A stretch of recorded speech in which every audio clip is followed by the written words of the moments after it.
Étant le mouton noir, je travaille au noir et ça me donne des journées noires, des idées noires qui me rendent noir de colère. Noircir le tableau et voir tout en noir, c'est loin d'être moi. Mais être un chat noir en France me met d'humeur noire et me fait broyer du noir. Alors je regarde d'un œil noir ma bête noire. Ce racisme évident que même la magie noire payée au marché noir échoue à éradiquer. Eh bien, je dois être complètement noir de malchance. Voilà un slam fait uniquement d'expressions de la langue française qui donne une connotation négative au mot noir, à tel point qu'il devient légitime de se poser la question de savoir si elles n'ont pas une conséquence sur la manière de percevoir les personnes de couleur noire. Comment en est-on arrivé à cette réalité quand on sait que, dès l'Antiquité, la couleur noire était synonyme de solennité, de cérémonial, de respect et de prestige?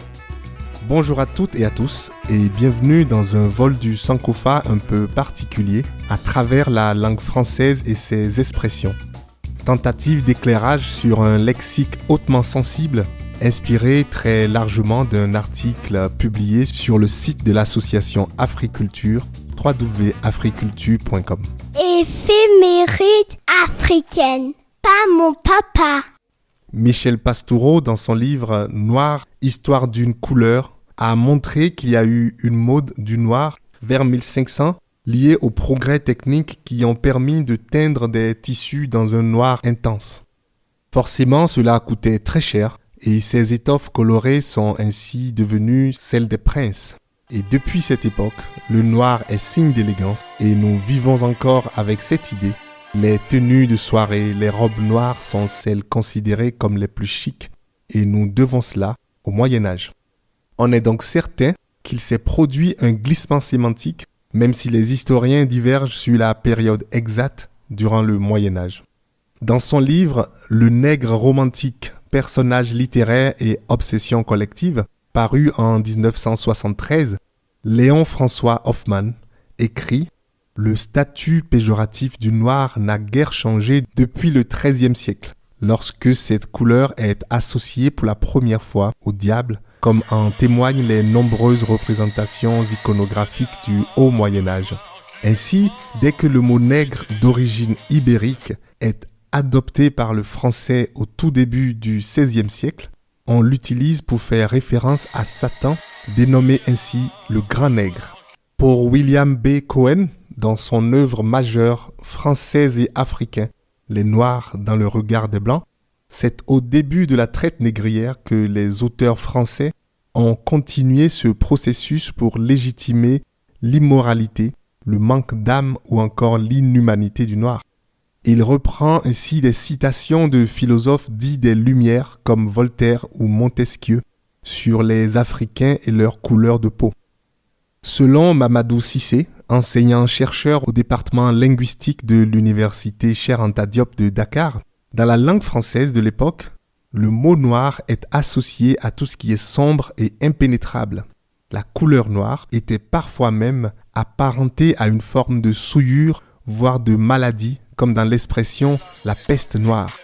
La dérive sémantique s'est donc poursuivie du XVIIIe siècle jusqu'au début de la colonisation, période où le linguiste sénégalais constate une évolution. Le but à cette époque, dit-il, est une diabolisation des Noirs et certains n'hésitaient pas à s'appuyer, entre autres, sur la malédiction de Cham dans la Bible.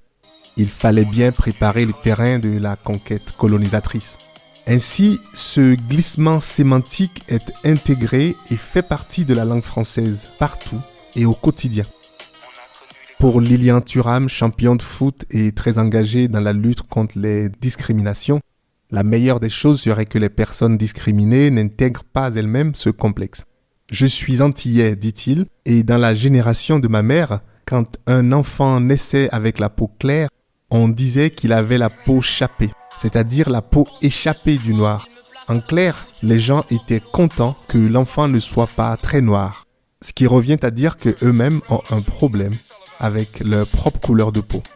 Avant de lutter contre les termes de la langue française, conclut-il, on devrait apprendre aux gens à s'aimer eux-mêmes.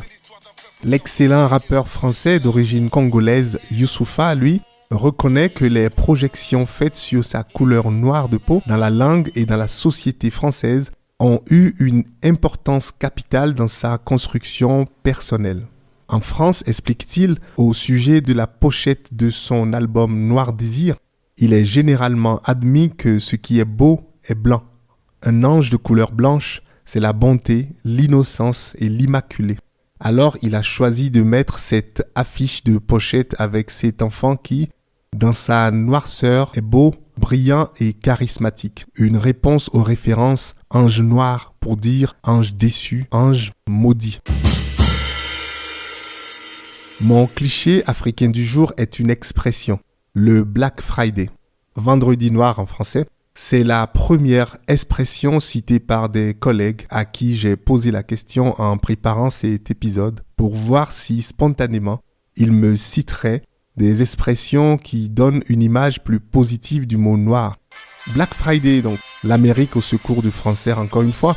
Je vous laisse me dire si vous y croyez vous ou si décidément, comme chantait Johnny Hallyday, noir c'est noir, il n'y a plus d'espoir, qu'un jour on arrête enfin de dire je suis noir pour dire je suis malchanceux ou je suis complètement sourd.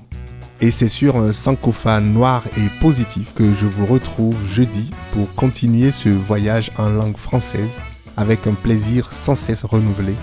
Bonne semaine à vous et merci.